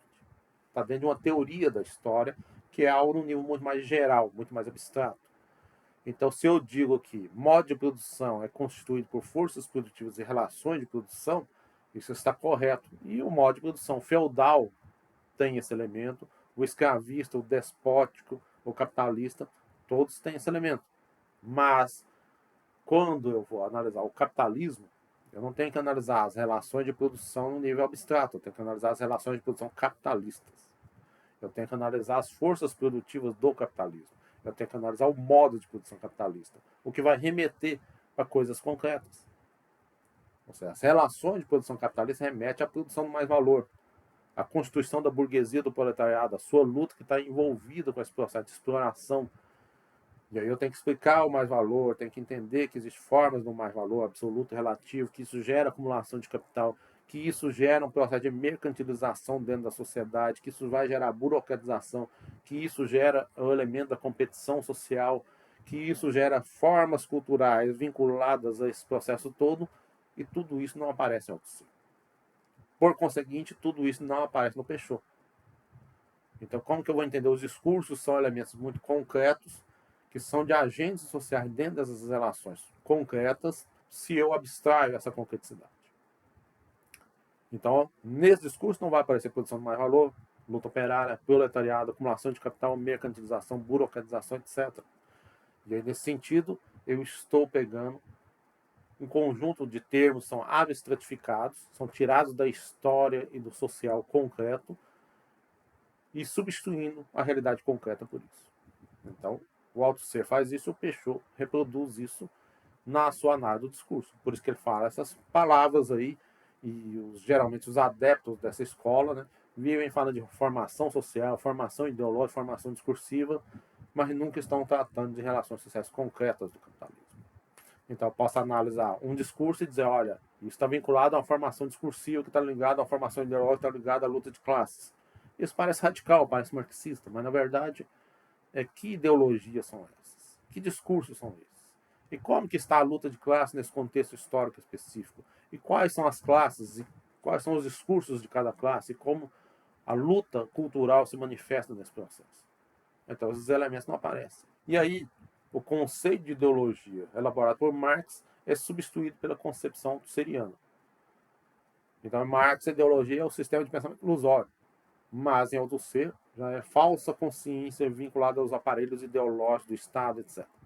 Então, veja que há outra substituição. Então, o que o neoestruturalismo da análise automática do discurso faz nessa segunda fase é um conjunto de interpretações ideológicas, onde a interpretação substituta é o principal mecanismo discursivo. E vejam que é uma tendência que é analisar justamente o discurso. E nesse contexto, nós temos que entender que é uma análise que busca analisar o discurso. Só que o seu mecanismo discursivo é principalmente essa interpretação substituta, que é um processo ideológico. Portanto, não está mostrando os discursos e nem o próprio discurso, mas está, na verdade, deformando o discurso. Então, a deformação do marxismo, por exemplo. Além da deformação do marxismo via interpretação substituta, o que ocorre é esse processo que, a partir disso, eu, ao invés de me aproximar da realidade, eu conseguir compreender melhor os discursos, eu acabo deformando a realidade, invertendo a realidade e, portanto, apresentando uma contribuição bastante limitada dos discursos. Nesse contexto, o concreto é substituído pela abstratificação. As ideologias burguesas específicas e hegemônicas desaparecem e, em seu lugar, aparece uma tal de formação ideológica, ou seja, um processo de abstratificação. Então, a análise automática neoestruturalista, ela tem esses elementos de interpretação substituta e abstratificação como principais elementos que, apesar de uma aparente radicalidade, politização e referência à luta de classes, no fundo, né, apresenta um neoestruturalismo ideológico e que, no fundo, não dá conta de explicar os discursos. Assim se consegue uma aparência de pensamento crítico, de ser supostamente marxista, sem, no fundo, expressar realmente isso. Por fim, resta tratar da terceira fase da análise automática de discurso, que é a sua fase pós-estruturalista. Bom, essa fase, né, já emerge ali a partir dos anos 80, já estamos num novo contexto histórico-social. Então, as mudanças são mais amplas. Então, nesse contexto, não emerge nenhuma obra que assuma uma posição principal de referência que sintetiza as novas abordagens que vão surgir.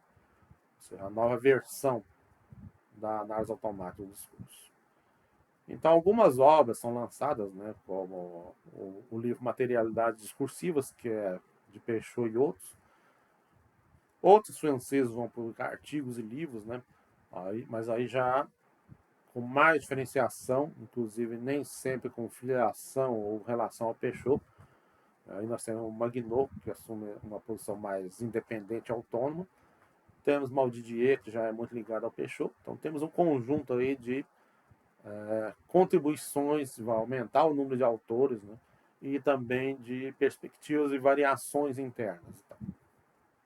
O contexto social é de ascensão do regime de acumulação integral, ou seja, se nós tínhamos aí na primeira fase, né, o regime de acumulação conjugado em crise, e na segunda fase a continuidade dessa crise, na terceira fase nós temos a superação da crise pela instituição de um novo regime de acumulação. Esse novo regime de acumulação significa uma transformação geral no processo de organização do trabalho, onde o Fordismo perde a hegemonia, ele não deixa de existir, mas ele deixa de ser hegemônico. O toyotismo se torna a forma de organização do trabalho hegemônica. A terceirização, a precarização, um conjunto de outras mudanças, né, que ficou conhecido como restauração produtiva, vai, né, alterar as relações de trabalho, mantendo, obviamente, o elemento básico, essencial do capitalismo, que é a produção de mais valor, mas alterando, né, a forma como se extrai mais valor. Junto com isso vem a mudança estatal, ou seja, o Estado integracionista, conhecido como de bem-estar social, é substituído pelo Estado neoliberal. Aí vem o conjunto das políticas neoliberais, novos governos, novas políticas vinculadas, né, a um conjunto de mudanças que vão ocorrer na ação estatal, e a exploração internacional, o imperialismo se intensifica. É a parte que vai menos mudar, vai ser mais uma intensificação. Aí nós vamos ter aí nessa intensificação processos, né, como a ALCA, ações beligerantes dos Estados Unidos, etc. Mas no fundo, né, não há nenhuma grande alteração formal. Há uma intensificação. Inclusive a ideologia da globalização emerge, né, para justificar, né, a ação ainda mais intensiva do capital transnacional a nível mundial. Bom, então nós temos aí esse conjunto de mudanças sociais, que vai ter impacto, vai criar mudanças culturais. Essas mudanças culturais já começaram a emergir ali a partir do maio de 68, a partir da crise do regime de acumulação conjugada. E aí vão surgir várias ideologias a partir de 68, né, como o pós-estruturalismo, depois o multiculturalismo e várias outras, né, ideologias que vão sendo, né, gestadas, né, como o neopragmatismo e várias outras. O neoliberalismo, né, que é uma ideologia que surge nos anos 40, na década de 1940, mas no fundo, né, ele é um pensamento marginal, porque o que dominava a economia era o keynesianismo, que está adequado ao Estado, né, integracionista, intervencionista. Mas com o Estado neoliberal, né, se recupera as ideologias neoliberais dos anos 40 e se criam novas escolas neoliberais. Então, veja, né, várias ideologias novas aparecendo, outras não tão novas assim, que são retomadas e adaptadas ao novo contexto, e diversas produções intelectuais vinculadas a essas novas ideologias. Essas ideologias estão vinculadas a um paradigma novo, um paradigma subjetivista. Se o paradigma hegemônico, né, do regime de acumulação conjugada era o reprodutivista, onde os termos-chave eram reprodução, função, modelo, sistema, onde a ideia de que existem grandes estruturas que determinam os indivíduos, uma abordagem objetivista, cientificista, holista, nós temos aí como paradigma subjetivista um deslocamento desses processos. Então, a palavra-chave já não são mais esses de caráter holista, são de caráter individualista, subjetivista. Então, os termos-chave que emergem são sujeito, subjetividade, desconstrução, fragmentação, pluralidade, heterogeneidade, etc. Então, nesse contexto, né, nós temos aí uma mudança do objetivismo, do reprodutivismo para o subjetivismo, da ênfase no todo, do funcionalismo, do estruturalismo, para a ênfase nos indivíduos, nos grupos, nos sujeitos, nas particularidades, nos fragmentos. Então, há uma ideia de fragmentação. Junto com essa mudança, né, de passar de totalidade, de holismo, né, para individualidade, para fragmentos, para particularidades, nós temos aí ao mesmo tempo, né, do foco na objetividade, né, na ciência, num foco no subjetivo, no subjetivismo. E aí o relativismo, o pluralismo intelectual, né, vai emergir enquanto um conjunto de ideias se tornam hegemônicas. Além, né, obviamente, de vários outros aspectos, eu não vou poder aqui discutir, fazer uma análise, uma descrição do paradigma subjetivista, mas esse conjunto de mudanças aí que vão emergir. Aí a ideia de subjetivismo, de relativismo, etc., né? A ciência começa a ser vista com desconfiança, vai emergir o irracionalismo por um lado, vai surgir um reforço em determinado aspecto do empirismo e vários outros aspectos vão estar emergindo nesse processo. O contexto discursivo, nesse caso, é o do pós-estruturalismo. A análise automática do discurso nasce na França, e a França é o berço do pós-estruturalismo, a transformação dos estruturalistas em pós-estruturalistas. Foucault, Derrida, Lyotard, Deleuze, Guattari, etc. E aí, nesse contexto, é que o Peixoto vai estar produzindo as suas teses. E nesse contexto, ele não faz uma filiação direta ao pós-estruturalismo, como ele tinha feito anteriormente ao estruturalismo altusseriano, mas ele vai estar reproduzindo vários elementos discursivos que são do pós-estruturalismo. Então, o contexto, né, dessa terceira fase da análise automática do discurso é da hegemonia pós-estruturalista na França. Ela surge ali a partir dos anos 70, mas ela vai se tornar hegemônica a partir dos anos 80. A partir dos anos 70, o pós-estruturalismo surge, mas o Peixoto não se adere ao pós-estruturalismo. Ele fica com o neoestruturalismo. É a partir dos anos 80 que é esse deslocamento, né, do neoestruturalismo para o pós-estruturalismo. Nesse contexto, emerge esse discurso pós-estruturalismo da análise automática do discurso. Um dos elementos, né, dessa fase é o afastamento do estruturalismo filosófico, que é um termo usado pelo Peixoto, e do Althusser e outros, né, estruturalistas. Também há um afastamento de Marx do marxismo, embora o marxismo seria o marxismo althusserianista. O discurso pós-estruturalista dessa fase é o discurso que vai apresentar um afastamento do estruturalismo filosófico, um termo que o Peixoto vai utilizar, um afastamento do Althusser e de outros estruturalistas. Então aí há um processo de mutação, ou seja, de afastamento de tudo que é denominado estruturalismo. Então a crise do estruturalismo, né, acabou gerando o neoestruturalismo, mas a partir dos anos 80, com a nova hegemonia, o estruturalismo realmente acaba se tornando algo extremamente marginalizado. Então, poucos indivíduos vão fazer um discurso ainda estruturalista. E essa ruptura com o estruturalismo filosófico está, né, explícito nos textos do Peixoto, e até mesmo na linguística, né, ele já desloca, né, já se afastando das discussões da linguística estruturalista. E aí há um afastamento de Marx também, do marxismo, embora esse afastamento de Marx do marxismo, na verdade, é dos substitutos, né, de Marx e marxismo, que é, no caso, seria o Althusser e o Lenin. Então aí já não se fala, mas não tem mais como referência o Althusser e o leninismo, e já não se trabalha mais como luta de classes, com ideologia, como termos fundamentais da análise. Nesse contexto, há alguns elementos de autocrítica, né? Quando eles colocam ali a questão da paráfrase, né? Que era abordada, mas que faltava aprofundamento, era pouco estudada, pouco desenvolvida. O objetivo, né, nessa nova fase passa a ser o estudo do outro no interior do mesmo. Ou seja, a ideia de outro, a ideia de subjetividade, a ideia de sentidos diferentes, etc., de discursos do outro, começa a ter um papel fundamental dentro dessa nova fase da análise automática do discurso. E aí outras mudanças ocorrem. A análise sintática, que já era realizada, tem que ser, segundo a nova concepção, mais interativa. Nesse contexto, há também a primazia da pluralidade e da heterogeneidade. Então, se enfatiza muito a questão do plural, da pluralidade dos discursos, da heterogeneidade dos discursos, do jogo de transformação, da multiplicidade, etc.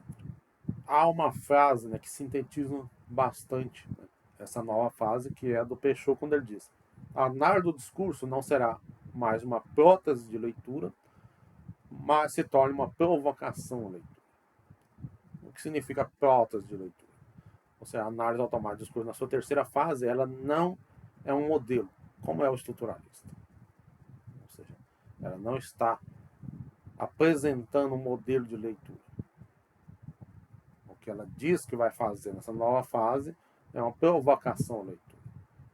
Por que isso? Se você diz modelo de leitura, você está colocando o quê? Você está colocando um processo no qual existe uma imposição de leitura, que existe um modelo, que existe uma primazia de algo formal sobre aquilo que seria, né, o concreto ou o substancial. Provocação à leitura tem um sentido de que eu estou provocando leituras. E aí se entenda que isso daí remete ao plural. Remete ao leitor. Uma coisa é eu apresentar um modelo de leitura. Porque eu, analista, estou apresentando um modelo. Outra coisa é eu provocar a leitura dos outros, o que significa que é um deslocamento do eu e o meu modelo, formal, estrutural, para o leitor e a sua leitura. Ou melhor, os leitores no plural com as suas diversas leituras. O automatismo, né, ou análise automática do discurso, na sua fase pós-estruturalista, vai ter um conjunto de características que eu vou sintetizar aqui bem brevemente, mesmo porque ela não é muito desenvolvida, ela não tem o desenvolvimento todo que tem a fase neoestruturalista e nem o que tinha lá na fase estruturalista. Então, quais são essas características? O discurso, né, se torna ainda mais impreciso. Se existia certa imposição do Peixoto lá da primeira fase, da segunda fase, na terceira fase ele se torna ainda mais impreciso. E essa imprecisão tem a ver com o pós-estruturalismo e com o subjetivismo.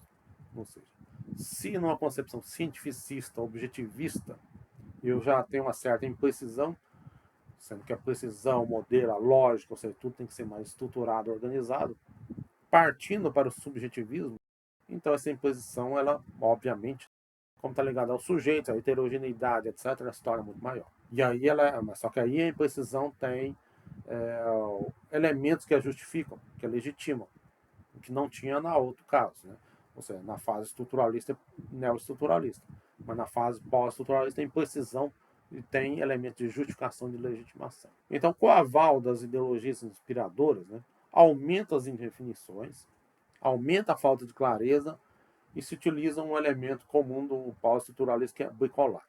A bricolagem se percebe no jogo de montagem, no ecletismo, no grande número de citações, inclusive muitas vezes conexas, né, que caracterizam o pós-estruturalismo, tal como eu coloquei no livro Hegemonia Burguesa e Renovações Hegemônicas. Um outro aspecto é a ênfase na pluralidade, na heterogeneidade nos sujeitos, né, que faz parte ali da discussão pós-estruturalista. O sujeito determinado da primeira fase, o sujeito interacional da segunda fase, é substituído pelo sujeito plural.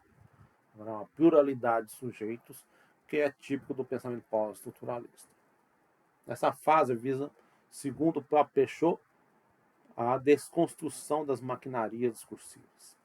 Então, se na primeira e na segunda fase existia uma maquinaria discursiva, ou seja, um determinismo das máquinas discursivas sobre os discursos, essa fase, né, a ideia é realizar a desconstrução, inclusive das suas próprias concepções anteriores. Né? Mas a ideia de desconstrução, que é pós-estruturalista, né, que surge com Jacques Derrida, vai ser retomada aí para caracterizar, né, essa nova fase da análise automática do discurso. O trabalho, né, da nova fase seria de interrogação, negação e desconstrução das noções anteriores e apresentar fragmentos de construções novas. Então, essa afirmação do Peixot, ela é bastante reveladora. Ou seja, a grande questão é desconstruir as noções anteriores da análise automática do discurso e apresentar fragmentos de construções novas. E aí, na verdade, ele é bastante sincero ao colocar que são fragmentos, porque faz parte da bricolagem, ou seja, não há um desenvolvimento mais organizado, sistemático, e no sentido são meros fragmentos de construções novas, e novamente o uso do plural. Seja, o uso do plural, o uso e abuso do plural é uma das características, né, do paradigma subjetivista. E que nós temos hoje, né, a percepção de ver isso em inúmeros discursos, não apenas dos pós-estruturalistas. Os termos utilizados pelo Peixot para explicar a nova fase, que é construção, desconstrução, ponto de vista, lugares enunciativos, heterogeneidade enunciativa, discurso outro, o outro, o sujeito, faz parte do campo linguístico do paradigma subjetivista. Então, vem junto com a renovação linguística que ocorre nesse contexto histórico, ou, né, como já dizia o Bourdieu, a nova língua que emerge nesse contexto histórico. Por qual motivo há essa adesão do Peixot e dos diversos outros representantes do automatismo na ideologia pós-estruturalista? Bom, a adesão ela pode ser explicada, obviamente, pela hegemonia. Ou seja, se uma nova concepção se torna hegemônica, então ela vai ter impacto, influência e vai exercer pressão sobre todos os intelectuais, etc., dentro da sociedade. Basta ver o exemplo da palavra desconstrução que o Peixot usa, que vem do Derrida, que é hoje utilizado cotidianamente, etc. Inclusive até a Rede Globo, né, Globo News, etc., né, no contexto das manifestações de 2013, colocava vinhetas apresentando desconstrução. Então tem a ideologia, a reprodução da ideologia, do termo, né, ideológico por outras concepções, outros intelectuais, e acaba se reproduzindo, etc., e até os meios de comunicação. Então, há uma força muito grande, né, dos paradigmas, né, uma influência muito grande na produção cultural. Então, isso é um elemento, né? Mas, claro que existem outras determinações. A força da hegemonia acaba constrangendo os indivíduos, né, a reproduzirem os termos-chave, e não só os termos, né, mas com concepções, etc. Mas essa força é tão grande que até indivíduos que são oposicionistas, se dizem críticos, se dizem marxistas, se dizem autonomistas, acabam reproduzindo. Esse é o caso da palavra desconstrução, que é reproduzida por quase todo mundo. E aí a ideia de desconstrução parece ser progressista, parece ser até crítica, revolucionária, mas no fundo é um termo ideológico que está dentro de um bojo de produções ideológicas, etc. E eu até lembro de uma vez conversando com uma pessoa que se diz marxista, falando, mas se não vamos usar a desconstrução, vamos usar o quê? Sendo que a palavra desconstrução, ela só começou a ser utilizada, né? Ela foi criada ali no final nos anos 60 ali pelo Derrida, e se tornou bastante usada, né, na França, etc., a partir dos anos 80, e vai ser hegemônica a partir das décadas seguintes. Então nós passamos, né, 2000 anos, bem dizer, sem usar a desconstrução, e agora as pessoas, quando você critica o termo desconstrução, as pessoas perguntam, mas o que nós vamos usar no lugar disso? Então, bom, na verdade, nós podemos usar as palavras exatas para aquilo que a gente quer dizer. Ou seja, desconstrução assume, né, vários sentidos e tal. Mas se eu estou querendo falar crítica, eu posso usar crítica. Se eu estou querendo falar destruição, posso usar destruição, abolição. Se eu estou falando que é um processo de usar aquele elemento, aquele discurso e destrinchar ele para mostrar seus elementos problemáticos, etc., eu posso usar desmontagem, entre outros termos. Então, na verdade, existe um conjunto de termos que são utilizados para explicar um conjunto de fenômenos e, portanto, desconstrução é inútil, né, e é vinculado a concepções ideológicas. Então, é vinculado à ideia de construção cultural e, como tudo seria uma suposta construção cultural, você pode simplesmente desconstruí-la, etc. E basta um ato de vontade, né, para você fazer isso. Então, nesse sentido, há uma força muito grande da hegemonia, só que ela é mais forte para certos setores da sociedade, que são aqueles que estão dentro das esferas sociais, ou seja, estão dentro dos meios acadêmicos intelectualizados, como, né, na linguística, na sociologia, na economia, ou seja, dentro desse campo aí no qual nós temos aí uma competição. Então existe uma competição acadêmica e intelectual. E se adequar ao vigente é um mecanismo para conseguir espaço e reconhecimento. É conseguir competir de forma mais competente, com maior possibilidade de êxito. Então, em muitos casos, vai se tratar de uma busca de lucro simbólico, que é um termo meio problemático que o Bourdieu vai utilizar, mas que faz parte da análise dele de disputas, né, que ele analisa dentro dos campos, né, no campo científico. E aí, nesse sentido, né, entender o que ele está querendo dizer é que existe busca de vantagens acadêmicas, institucionais, pessoais, financeiras, que estão dentro desse bojo aí da competição no interior da academia, no interior dos processos de produção científica e intelectual. E quais são os problemas dessa concepção? Bom, no fundo, só na apresentação já se vê vários problemas. No caso da primeira e da segunda fase da análise automática de discurso, né, a exposição não torna tão perceptíveis os problemas. Mas no caso dessa terceira fase, né, a própria exposição já vai mostrando vários elementos problemáticos.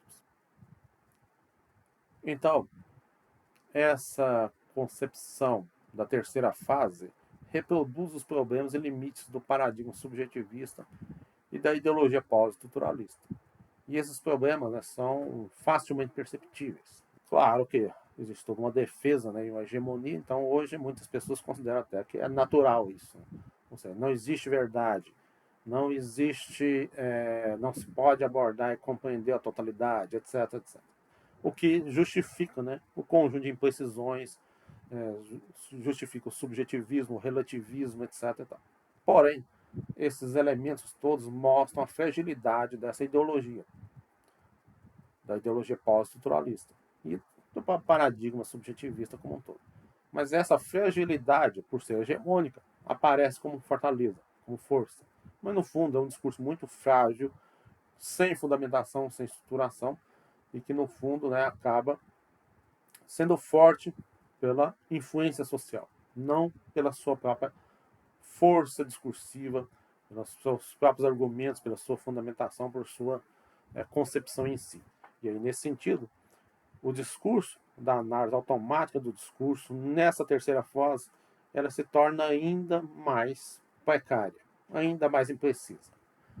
Porque se você pega a análise, né, da primeira fase, da segunda fase, elas têm problemas, imprecisões, etc. Mas nessa terceira fase isso é multiplicado. Ou seja, é ampliado, amplificado, e nesse sentido ela se torna ainda mais confusa. Ou seja, o confusionismo lá do discurso empolado do Peixoto da primeira fase, da segunda fase, se torna ainda muito mais amplo nessa terceira fase.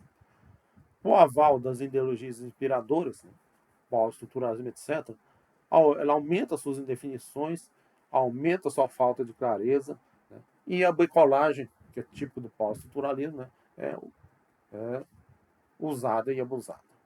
Essa bricolagem se vê no ecletismo, basta ver o texto, né, sobre a linguagem, a língua inatingível, que é uma das obras lançadas, e vários outros textos para ver o ecletismo, a montagem, um conjunto de referências, um montoado de citações que não tem muito sentido.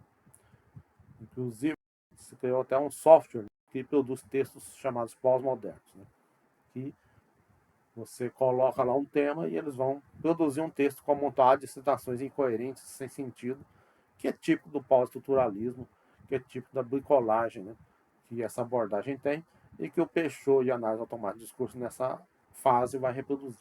E aí a ênfase na pluralidade, na heterogeneidade, nos sujeitos, né, mostra outros limites dessa concepção. Pois, sob o pretexto de pluralidade, né, não se conseguem perceber elementos da realidade e não se assume posições, da mesma forma que falar de heterogeneidade, de sujeitos no plural, etc. Ou seja, no fundo é uma concepção muito frágil, que tem a força da influência social, tem a força da hegemonia, mas que não tem a força intelectual, a força dos argumentos, a força da racionalidade. Uma última crítica que podemos fazer é a do dispositivo analítico. Mas essa crítica, na verdade, nós podemos fazer em relação a todas as fases da análise automática de discurso. Tanto a primeira fase, quanto a segunda fase e a terceira fase, que é o tratamento formal e informatizado do discurso. O uso de softwares, que desde 1969 é realizado, e se troca o software, né? Ou seja, se troca o software, mas continua se utilizando o software. Nas três fases, nós temos aí o uso desse recurso sob formas diferenciadas. Então, esse uso de software para tratar discursos mostra a incapacidade analítica dessa concepção. Ou seja, não se criou realmente processos analíticos concretos para analisar discurso. Então, o que se tem são o quê? Elementos formais que vêm da linguística com a informática, com o uso de softwares. E aí eu pego elementos, trechos, né, determinados formalmente, onde eu crio o domínio semântico e faço análises, que são análises que podem ser extremamente arbitrárias, porque eu não estou pegando o discurso na sua lógica interna, nos seus elementos constitutivos para entender esse discurso e fazer uma crítica ou uma compreensão, uma interpretação adequada desse discurso. Então, o procedimento produz quantificação, formalização e agrupamento com aparência de objetividade, ou seja, é isso que está lá no discurso e tal. Porém, a análise vai fazer o quê? Como são elementos quantificados, formalizados e agrupados, se analisa trechos, agrupamentos que facilitam a interpretação ideológica e tendenciosa, o que era mais visível na primeira e na segunda fase. Então, nós temos aí esse processo de interpretação problemática devido ao procedimento que é realizado. Os exemplos mostram isso. Que exemplos? Se pegarmos a análise que o Peixoto e o seu colaborador fez de 3 panfletos estudantis no bairro de 68, nós vamos ver a superficialidade. Quando eles analisaram os panfletos da União dos Estudantes Comunistas, da Federação dos Estudantes Revolucionários e do Movimento 22 de Março, eles pegam trechos, a partir desses trechos vinculados à palavra luta, eles chegam a determinadas conclusões. E as conclusões quais são? A conclusão é que a União dos Estudantes Comunistas apresenta uma ênfase na necessidade de mudança de governo, de um governo popular através de um partido, que é obviamente o Partido Comunista Francês. Então aí há determinada concepção. Quando o Peixoto e o Elessiu vai analisar os panfletos estudantis, eles mostram a grande superficialidade. Eles vão apresentar, a partir da palavra luta e lutar, um conjunto de trechos que eles acabam fazendo análise e chegam à seguinte conclusão. O discurso da União dos Estudantes Comunistas aponta para o papel-chave do partido político, que obviamente é o Partido Comunista Francês, e a necessidade de um governo popular. Então, apresenta o elemento-chave do partido, da organização revolucionária, como elemento para garantir o processo político no sentido da proposta da organização. Quando apresenta a Federação de Estudantes Revolucionários, que é ligada à Quarta Internacional e, portanto, é de orientação trotskista, eles colocam, a partir do discurso, que essa organização está preocupada com a formação de uma organização revolucionária, a formação de um partido revolucionário. E quando analisam o movimento 22 de março, eles apresentam o vínculo com o movimento operário, a desconsideração, né, de organizações como partidos e a ideia da autonomia do movimento operário. Essas conclusões são óbvias. Qualquer militante do Maio de 68 ou qualquer intelectual, analista de organizações e partidos políticos de esquerda compreende, né, que essas concepções dessas organizações são óbvias. Ou seja, a união dos estudantes comunista e leninista. Então é óbvio, né, com a teoria da vanguarda, que o partido político é o elemento-chave e que, obviamente, naquele contexto do Maio de 68, eles atribuiriam um papel predominante, um papel protagonista, né, para usar o termo da moda, para o Partido Comunista Francês e a necessidade de mudança de governo. Da mesma forma, para quem conhece o trotskismo, que vive falando da crise da direção revolucionária, da necessidade de formar um partido revolucionário, então, obviamente, a Federação dos Estudantes Revolucionários faria esse discurso. Assim como, para quem conhece o autonomismo, né, que é o caso ali da corrente do movimento 22 de março, então é óbvio que ia defender a autonomia da classe operária. Então não precisaria de eu fazer pesquisa, não precisaria de eu ler panfletos e fazer todo um procedimento formal, etc., para chegar a essas conclusões, que basta conhecer as concepções políticas e as organizações que defendem essas concepções políticas, para mim já chegar a saber disso. Uma leitura superficial dos panfletos já mostraria isso. Agora, se além da leitura superficial dos panfletos eu conheço, né, as ideologias que embasam, né, essas organizações, então eu saberia, não precisaria fazer análise do discurso. Não precisaria de supostamente defender uma cientificidade, uma análise e criar procedimentos diversos, né, informais e procedimentos informáticos para chegar a essas conclusões. E isso mostra a debilidade da análise automática do discurso. Ou seja, na verdade, ela traz muito pouco de elementos, né, analíticos para compreendermos os discursos.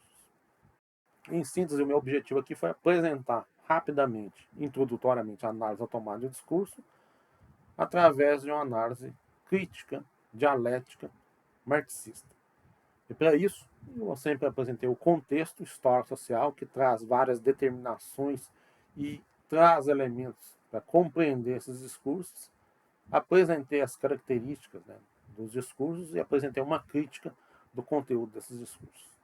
Então podemos dizer que o que eu fiz aqui foi uma análise dialética do discurso, enquanto análise panorâmica, ou seja, mais geral, etc. E não analisar discursos unitários, né, que é algo que pode ser feito.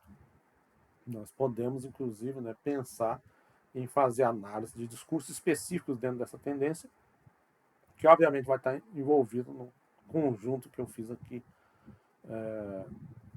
no nível mais geral, panorâmico. Então, a conclusão final que podemos chegar é que é necessário superar os limites da análise automática do discurso. Existe um fenômeno chamado discurso e é necessário analisá-lo. E já existem várias formas de análise além da análise automática do discurso, mas é fundamental trabalhar, né, a compreensão mais profunda dos discursos. E superar os limites da análise automática do discurso pressupõe o quê? Pressupõe nós termos uma teoria do discurso. Ou seja, conseguimos compreender o que é o discurso, quais são as suas características, suas formas, suas determinações, uma real teoria do discurso. O que não existe ainda. Existem esboços. E existem supostas concepções que, inclusive, se autodenominam teoria do discurso, mas que são extremamente superficiais. E aí, nós temos aí, quando o Peixoto coloca ali no Semântica e Discurso, que um dos elementos, né, do quadro epistemológico é uma teoria do discurso, na verdade não há essa teoria do discurso. Quando, né, a escola inglesa, né, chamada escola inglesa ali da análise crítica do discurso, também fala de teoria do discurso, na verdade não apresenta essa teoria. Aí teria o Foucault, que faz toda uma discussão, né, sobre discurso, uma discussão estruturalista limitada, e que também não é exatamente uma teoria do discurso, é uma ideologia do discurso. Então é fundamental ter uma teoria do discurso. Então é fundamental uma teoria do discurso.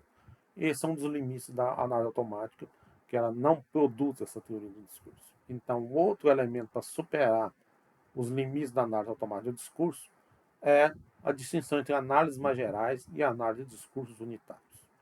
Análises mais gerais são quando eu pego um conjunto de discursos, quando eu pego uma forma discursiva, como eu acabei de fazer aqui agora. Ou seja, peguei análise automática de discurso. Então, são mais gerais. Eu não estou pegando um texto e fazendo uma análise desse texto. Tá? Eu estou pegando conjunto de textos, conjunto de obras, livros, artigos que representam uma determinada escola de pensamento, que é a análise automática do discurso. Então, nesse sentido, essa é uma análise panorâmica. Agora, se eu fosse fazer uma análise do discurso de um texto específico do Peixoto, aí seria uma análise de um discurso unitário. E fazer essa distinção é importante, porque na análise panorâmica eu vou estar fazendo análises muito mais gerais. Na análise do discurso unitário, eu teria que fazer análise composicional. Então, eu teria que ver os elementos componentes do discurso, os elementos constitutivos do discurso, aí eu teria que ver partes, etc. Então, se eu vou pegar um panfleto, por exemplo, eu teria que ver os enunciados, eu teria que ver vários aspectos particulares que estão lá para compreender esse discurso. E a análise do discurso não efetiva esse trabalho, assim como inúmeras outras análises de discurso, inúmeras outras abordagens em análise do discurso. Embora algumas, focalizem mais análises panorâmicas e outros, já trabalham, principalmente aqueles mais linguados a linguísticas, análise mais da estrutura ali do discurso, etc. Portanto, são elementos fundamentais para superar a análise automática do discurso e a gente conseguir realmente uma análise do discurso que dê conta de explicar realmente os discursos. E aí seria o objeto da análise dialética, que já tem alguns esboços, mas que precisa ser aprofundado e desenvolvido. Esse processo pressupõe uma crítica das abordagens de análise do discurso que são limitadas e problemáticas. Por isso, essa exposição aqui de crítica da análise automática do discurso, que tem que ser complementada com crítica de outras abordagens em análise do discurso e principalmente com a constituição, o desenvolvimento aprofundado da análise marxista do discurso. Intelectuais, sem leitura e reflexão, seguem o fluxo da ilusão. Burocratas sem normas e sem ação, seguem sem direção. Artistas que fazem sua arte no pinico, reclamando do lixeiro que a joga no lixo. O professor que não ensina, da sua boca só sai mentira. Você que entra, abandone a lucidez, não há autonomia